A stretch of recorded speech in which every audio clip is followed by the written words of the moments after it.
Well, hello and welcome to Sharing Hope. My name is Wes Lindsay. I'm the marketing director here at Medi-Share, and it's my honor to bring today's guest to you. Today's guest brings hope and encouragement to millions of Christians across America each and every morning. Having authored several best-selling titles such as Unoffendable and his recently released book, The Truth About Us, I'm honored to introduce today's guest, Brant Hansen from The Brant Hansen Show. Good morning, Brant. How are you, sir? I'm awesome. Relatively. I kind of miss driving. I miss my car. I was thinking about that today. Totally. I'm feeling you there. What is this, day 732 of the lock-in? I'm thankful. I'm very thankful that I'm healthy, all that stuff. There's a lot to be grateful for. But I literally was just thinking, I haven't driven my car in a very long. How's my car doing? Just kind of want to drop in and sit in it and just see it. That's awesome. So where are you right now? For your fans, what are we seeing in the background? Well, yeah, don't spend too much time trying to figure out what all this is, but this is my radio studio. Okay. It's based out of our place here in South Florida. So, and so we have a little chalkboard wall and stuff. We have fun with that. That's awesome. Well, thanks for being with us today, Brant, and thanks for sharing hope with the Medi-Share members and non-members alike. So God bless you for that. Let's just jump right in and deal with this straight on. So many people like myself, I'm on lockdown just like you, day 732, whatever it is. I've got 4 kids in the house, a dog, my loving wife. After a while, to be honest, people get on people's nerves, right? There's irritability, there's anger, there's all sorts of things to deal with here in this home situation. Unpack that for us today. So you wrote a book called Unoffendable, and it talks about anger. And I just think that that's such an applicable topic for so many today that are just dealing with that. Unpack that for us today, if you would. Yeah. Well, it is about anger, and it's about the whole idea of whether we have righteous anger, because we always think our anger is righteous. And I think I grew up thinking that, because I'm a church guy. I grew up in the church, and I always heard there's unrighteous anger and righteous anger, and righteous anger is the one we're supposed to be angry about. And people are wrong, and I have to but the Bible doesn't actually do that. It talks about God's anger being righteous, and we fool ourselves really easily. And what we're supposed to do with anger, according to the Bible, is get rid of it before the sun goes down. We can't camp out on it. And when I realized that, that's really interesting, because anger is really awful. And people will say they need it to do something. I need anger to be a good parent. Well, no, you don't. Actually, you need to be loving and you need to take action. But whatever you do, and I remember Dallas Willard saying this, he said, whatever you do with anger, you can do better without it. And I think that's true. My wife heard a guy, I don't know where this came from, it was a meme on Facebook or whatever, but it amused me. She said, a guy was talking and he said, my wife and I have been playing a game since we've been stuck inside together, and it's called, Why Are You Doing It Like That? and the winner is no one. Right. Yeah, that's so true. All that said, I think there are some things that are broadly applicable to dealing with this. Number one, the basis for forgiveness. Now, I'm coming from a Christian standpoint, but the basis for forgiving other people is not that they deserve it. It's because God forgave you when you didn't deserve it. Right. That's the basis for it. So reminding ourselves of that from the very outset of the day is really important. This is a lifestyle of forgiveness. If you're talking about somebody who's coming at it from a Christian standpoint, we have to live in that. People are going to offend us. People are going to do the wrong thing. They're going to do it the wrong way. They're going to do the stuff that they do. We can't constantly be shocked that people behave a way that they always have, or they're going to so from the very outset, that forgiveness, again, is not based on them apologizing. It's not based on them repenting to you. It's based on the fact that we have been forgiven by God and we're just as bad. Amen. That is the scandal of the gospel. God forgave us anyway. So that's the basis for it. And I think just even having that mentality from the outset is really, really, really helpful from the very beginning of the day to set, I'm not going to be so offendable today. I realize humans are going to be humans, especially these humans. They're going to be this way, but God forgave me. I'm going to start there. Does that make sense? Oh, it does. Oh yeah, that's great, Brant. And you know, I see two different styles of like at home locked in workers, right? So there's the guy that's on the Zoom conference, his kid jumps in his lap and everybody's like, oh, look at the cute 3-year-old. And you know, it's fun and everybody laughs. And then there's the individual that's like, you can't come in here. This is not allowed. I'm on a meeting. Don't you see this? Like what advice do you have to keep that trigger from happening, that instant snap, that anger? Okay. What I have learned, and I've written some about this, is from wiser people, honestly, is that what you pay attention to is everything. In fact, that's the only thing you can really pay is your attention. So I have to limit, I'm going to speak for myself here, that hair trigger stuff comes from somewhere. And it's about what I'm putting my mind on the rest of the time. You have to train your mind. You have to capture each thought. You've got to think about things that are life-giving. You have to pay attention to life-giving things. Here's the problem.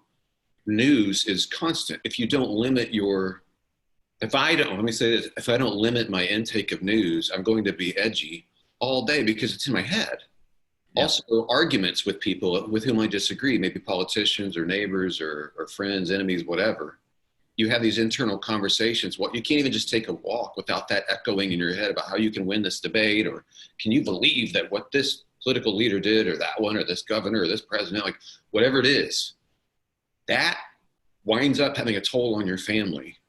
Make no mistake. And it may not seem directly related, but it's true. Gratitude chases this stuff away.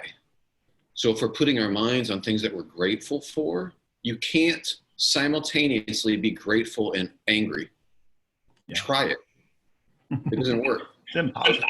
It is. So what I'm putting my mind on, honestly, I'm not saying don't watch any news, but let's face it, the news is scientifically perfectly attenuated to make you feel self-righteous, depending on what network you want to watch that affirms you, and to get upset at everybody else. This is how it's designed because it works. People, they want that passion. Like, am I going to fill my head with this again? Or am I going to actually be able to take a walk and thank God for his goodness, be able to look at a leaf on a tree and think that's beautiful, watch a bird, look at the blue sky and not be thinking about anything but, God, you're so good to me. Amen. What we put our attention on affects the rest of the day. So it seems unrelated, but I think it's incredibly related, and I can't stress that enough. And this is why Paul, when he's writing, he's like, put your mind on what's pure and lovely and true. He starts with true. And he also talks about, instead of being anxious, be grateful, and with thanksgiving, you pray to God. So it's the gratitude is chasing away the anxiety, and it's chasing away the anger. And it's wild how that works, but it's what we're practicing the rest of the time, I think. Oh yeah, so true, Brant. Thank you for that. You mentioned the word righteous, which starts with the prefix of right. What does the word right, being right, have to do with anger? Like, how do the two tie into each other? Well, it's weird. I've just been researching this, so thank you for asking. But we get a dopamine hit when we're proven right. Scientists have shown this. Yeah. Our brain actually releases a dopamine hit, and we can get addicted to anything that provides dopamine. And they're saying, no, we're actually addicted to being right, being affirmed. Oh, I had this opinion about this crisis. Here's an article that proves my point. It gives us a little rush. And we love seeing that over and over and over, things that affirm us. Again, it's not saying there's no right and wrong or anything. Of course, I believe that there are things that are right. But what's really difficult, though, you can see. All you have to do is get on Twitter, and you can see how people are getting a rush out of virtue signaling and being better, being more right. And that dopamine hit happens when we're proven right and when other people are proven wrong that we don't like. So there's a self-righteous addictive thing that happens in our brains when we get this. Being able to return to God and actually have a conversation where I'm broken.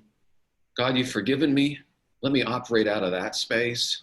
as a servant is way healthier. And it's exactly what Jesus told us to do. Like he told us, take the attitude of the guy that's like, have mercy on me, I'm a sinner, instead of the guy who's like, thank you, Lord, that I'm not like these people. Like that's a huge different mindset, and it's way more healthy. Yeah, for sure. And so obviously, we're not perfect, right? And at some point we're all going to deal with anger rising up within us. Like, how do I overcome that? What does forgiveness have to do with that? How do the two play? How do I forgive somebody when I know that I'm right and I know that they're wrong, right? I totally understand, because I'm very frequently right about everything, so I get it. I think the only reason, it's weird because I've done like a TED talk on this or whatever. I'll talk to different audiences, and some people are believers and some aren't. I've talked at big corporate things or whatever. And I have to tell people, like, ultimately, the only real resource I have to forgive people, because people are wrong and they do evil things, it's terrible, to put away my anger, which is an incredibly healthy thing to do. We know that anger kills. That's physiological consequences if we harbor it and hold on to it. The only real resource I have is God's forgiveness of me. And again, to have mercy, I'm a sinner. If I didn't have that, I'm not sure what the resource would be.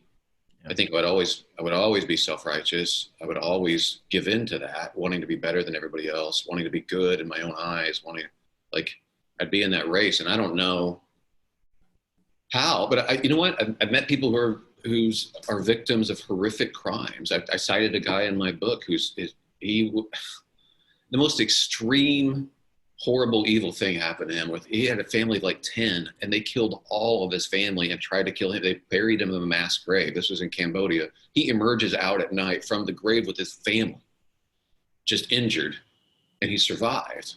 And he had to forgive the people who did it. He had to let go of anger once he had become a Christian. Like, this is radical stuff. It's the healthiest way to live. It's letting go of anger. It's not saying what you do is right. It's not saying somebody shouldn't be in prison for that or whatever, but it is saying I'm not going to hold on to this anger the rest of my life. The only real resource is re-entering. So in that moment, having to re-enter and be on my mind again, like, God, you forgave me. Thank you. Thank you for what you've done for me, and extending that to other people. I think it's the only thing that ultimately works. Amen. And ultimately, forgiveness is centered around God's love, right? So you wrote a book called Unoffendable, right? Tell me, what's the genesis for that title? I've read it, I love it, and I think the viewers today would love to hear about that. It's such a powerful book. Well, it is about anger and trying to figure out, I was trying to figure out, because I thought I'm supposed to be angry about some stuff. For how long? How long am I supposed to biblically hang on to my righteous anger about this crime that somebody committed to somebody out, on the street? Like, I'm supposed to be angry, but how long? And then I looked in the Bible, I'm like, I can't find righteous anger for humans. Oh my goodness. There's a scripture that people use a lot where it's like, in your anger, do not sin. And it proves that anger is not sin, which is true. It's not sin. It happens to us. But the rest of that verse is, but get rid of it before the sun goes down. So I was about to say, isn't there more to that verse, yeah, right? Exactly. So it's funny, we have memorized the first half of that verse. And so when I was thinking about the implications of that, and then also checking out how physiologically what anger does to us and why Jesus is saying we should forgive other people, he's doing it because A, he knows who we are, but B, he knows what makes for the best life. Right. And this is so freeing. So I actually had a boss one time at a business meeting say, you guys you can choose to be unoffendable at the beginning of the day. Just choose, I'm not going to be offended. And that's largely true. You're not 100%. Things still happen that'll trigger that fight or flight response, or you get worked up. But then I have to go to work at that point going, I can't hang on to this. I have to forgive them because I'm forgiven. Yeah. To forgive others as I'm forgiven. Like, that's a pretty basic Jesus thing, but a lot of us don't absorb it. That's awesome, Brant. And so I guess I would ask a little bit of an off-topic question, but like, have you had any weird sort of quarantine experiences? Anything funny happened to you? I know like the big hunt in my house has been, where's the toilet paper at? Like, we Oh, it seems like absolutely. we go every day looking for toilet paper. Yeah, we Well, very astutely we patted ourselves on the back for ordering toilet paper way back in early March. We're like, we are ahead of the curve. We are so smart, and we ordered like $60 worth of toilet paper. So I don't know what that is now, like a roll and a half. But like at the time, I was like 60 bucks. Never done this before. Well, it arrived in the mail a week ago, and these rolls, like you could fit an 18 pack of these rolls in a shoebox. They are tiny. We totally got ripped off, and apparently oh, that's man. happening to a lot of people. So beware of ordering toilet paper from afar. Beware of online ordering. That's awesome. Exactly. One thing though, I was going to mention something from my show, from the radio show that I do. We've asked people, what have you learned in all this? And I think we got 1,000 comments the first time I posted that with fascinating stories. Yeah. People, including like one lady said, I realized I can put up with way more than I thought. Wow. Yeah. Tougher than I thought. Another lady said she realized her job isn't who she is for the first time. And she used to work, she had a senior position at the State Department. And she lost her job. And she said, I now work at Walmart. And I'm happy. Like, but she's had to like she said, I had so much of my pride invested in this, and I hope to return to this sort of field someday. But I need to do something, and I have more time. I'm under less stress. One guy said that he and his wife had just had their first baby, a newborn, a couple weeks ago, and they're heartbroken because it's the first grandchild on both sides of the family, and the grandparents can't be with the baby. They just have had to hold it up to the window, and they drive, they come up to the house. Wow. And he said, what I've learned is just what a rock star my wife is. Like, I can't believe how much she's able to handle. I never, seeing people in a different light can be a good thing. So there's all these aspects that are really exasperating, and there's all these things that I think if we're paying attention, God's showing us something too, and there might be beautiful things. Yeah, man. Thanks for that, Brant. And it is so true in these quiet moments when everything is kind of stripped down, like we find God if we'll listen. And so true. Thank you, Brant, for being with us today. Is there anything in parting? Is there anything that you want to leave with this audience? Whether it's about anger, whether it's about surviving this pandemic. I think the best course of action right now is to consume as many of my books as possible, audio books, whatever. That's the only thing I can think of. So I'll just throw that out as a possibility. Yeah, that's great. Shameless plug there. truly shameless. No, Brant, you had a virtual book signing this week, right? Yeah, we did like a launch party, but it had to be online. We had a lot of fun. I got my accordion out and my puppets and stuff, and we just had a ball. But it's fun. You just try to connect as much as you can, and I'm thankful we get that. Yeah, that's awesome. And I saw your virtual book signing, and bravo for making the most out of the situation. What's the name of the book? Like, what's it about? Well, the newest one is called The Truth About Us. That's the one that just came out this week. And it's about our little problem that we all have with self-righteousness and how we can fool ourselves into thinking we're awesome no matter what we've done. We can take something we've done, change it in our minds that we're justified, that was rational, no matter what. And all humans do this. But what's fascinating to me is that cognitive psychologists, and I go through all like their experiments and stuff. I try to make this really fun because it's actually humorous how we act. But they're coming to the conclusion that we're delusional about our goodness. It's very difficult for us to rethink or repent or humble ourselves. And I find that ironic that they're totally agreeing with Jesus from 2,000 years ago, that they're basically saying the exact same thing that he's calling out in us. And they're like, yeah, turns out he's right about human nature. Yeah, that's great. And where, if somebody wanted to buy that book, Brant, where can they find it? Amazon, Barnes & Noble, all that sort of stuff. Yeah, so all the book places. Cool. And we'll put a link on the page as well, Brant. Again, thank you, sir, for being with us today. God bless you. Tell Sherri we said hi. I sure will. Sherri, Thanks for we love everything you her. guys do. I know it's incredibly important. So thanks for doing it. All right. God bless you, sir.